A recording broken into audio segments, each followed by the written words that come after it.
But we do want to begin here at 6 o'clock this morning with breaking weather news. Want to show you our live radar here this morning. Very active, heavy storms triggering a weather impact alert day. And that rain is causing dangerous flooding for multiple counties. This is some video that's just into our newsroom from Newcastle in Henry County. And we've got team coverage for you this morning because of all this flash flooding. Our Callie Lichter, she's live in Newcastle where we're hearing of those reports of waist-high water in some spots.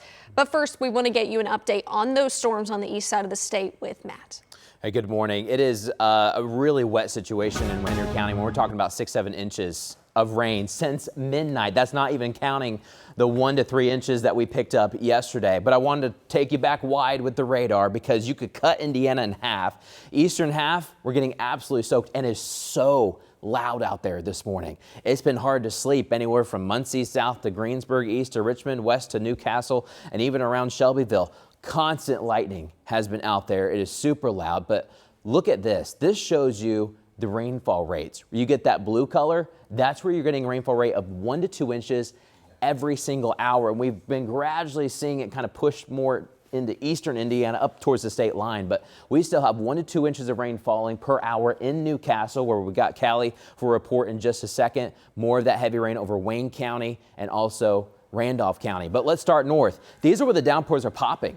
They're isolated around Peru and Marion and Kokomo. They get bigger as soon as they get to Delaware County. They explode in size around Ball State, Winchester, and push south right into example for the Newcastle area with those reports of waist-high water in spots. The Big Blue River just goes right around downtown, and you've got the terrain of Newcastle. That's a perfect setup for flash flooding, especially when you get a half foot of rain. Very heavy rain from Cambridge City, Centerville to Fountain City up to Richmond, Connorsville. Very heavy rain for us, Moscow to Greensburg. This shows you all the flash flood warnings, but Julia, the reason why we sent Callie out there was because of this. Rainfall total reports coming in 6 to 8 inches now, Henry to Fayette counties. All right, yeah, we know this is impacting the school system there in Newcastle as well. They're on a 2-hour delay because of the concerns in the flooding there.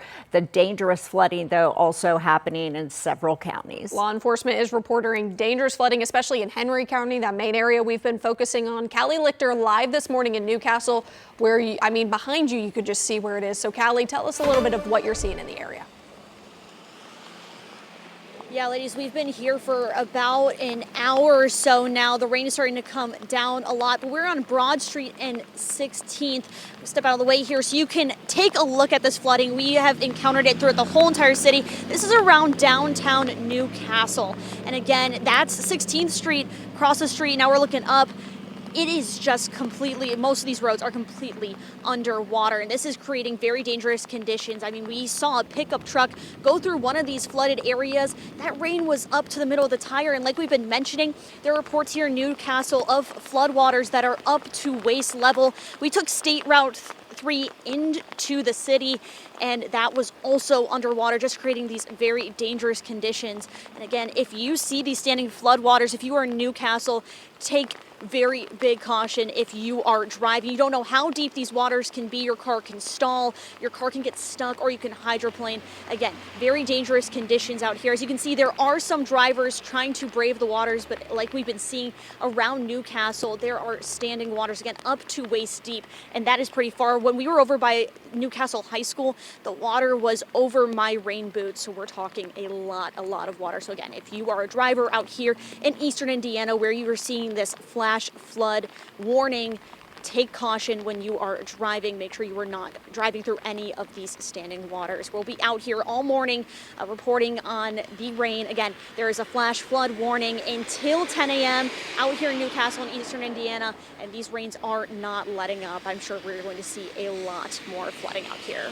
All right, and my mother instincts are jumping in here, Callie. I know it is lightning where you are, so we're going to get off with you so you can get to some... We will be getting inside. We will be getting Okay, inside. awesome. Perfect. Thank We'll check you. back. And we're going to head over to Lindsay now, who's got to look at the traffic that's due to some of this flooding, even outside of Henry County. Yeah, we've got storm reports from all over the eastern tier of the state. We'll start, though, where she was. This was basically the initial call that we got, some storm reports from State Road 3 over in Henry County that were sent into the National Weather Service. They also field 911 calls when people call in, say, hey, this road is flooded out. This is what I'm seeing. They put all that information out to us. So if you can safely see flooding and you can call that in, perhaps let us know here at the TV station. We could pass that message along. That helps orchestrate crews out to block some of these roads that are flooded out. So that's what we were seeing there along State Road 3. Again, it only takes about 6 inches of flowing water, so maybe ankle deep water for most people to knock it all off their feet, and just a little bit more to perhaps move a car that's flowing water underneath of it. So just a quick heads up there. We're also watching some flooded out roads, standing water in the State Road 9 area, as well as down in Greensburg. And real quick, I did want to hit on this. This is a complete closure of I-70 out in Wayne County. We have a crash on I-70 eastbound at State Road 1. So traffic is being diverted off there in the construction zone to US 40. And we also have a complete closure of I-65 northbound just to the north of Lafayette due to a semi-fire. This is what it looks like right now along 65 and State Road 43. Guys. Thank you, Lindsay. And just to show you how devastating and deadly this weather can be, a 4-year-old boy is dead this morning after a severe storm in his hometown in southern Indiana last night. Investigators in Jennings County say a tree fell on a home that trapped the boy in a bedroom. It's a bad situation. There's nothing we can say that's going to make it any better. And we're going to push through this as a community. We're going to back the family and anything they need. Our thoughts are with them. 3 others who were in the home got out without any injuries. And a violent storm sent part of a South Side Indianapolis church crashing down with children and staff inside. The pastor at Bethany Lutheran believes a lightning strike led to the damage on top of the roof here. There was a meeting happening at the time and several kids were inside the daycare. Now, luckily, no one was hurt in what could have been a very dangerous situation for them. All of a sudden we heard 2 booms and the whole church shook. It could have really hurt someone, killed someone actually. That's Pastor Nancy Nyland. The staff thinks the first boom was lightning and then the second was the fall of that steeple. And there's more damage inside that you can see there. This heavy steel and wood cross, it used to hang above the altar. So Pastor Nyland thinks that when that steeple fell, a supporting cable then snapped. The cross swung across the room, hitting the pews. So despite the damage there, the church staff tell us Sunday service is still a go. And while Indiana drivers are saving money at the gas pump, there's a growing concern that savings could come at a very steep cost for the state. The longer the gas tax stays suspended, the more questions are being raised about how Indiana will keep paying for those projects. Our Marina Silva is live this morning with some of those concerns that they are raising.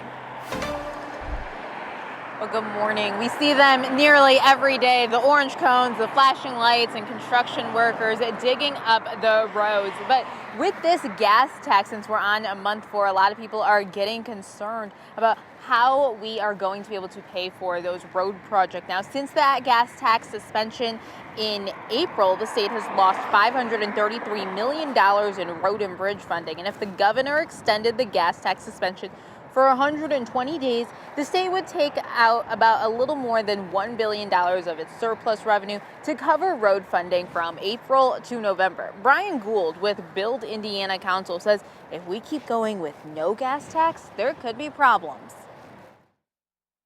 If we continue this much longer without a new plan into the future, I think Hoosiers are going to have to weigh what's the benefit, $100 over the summer, or the fact that road is very congested, your drive's going to take longer to get to work.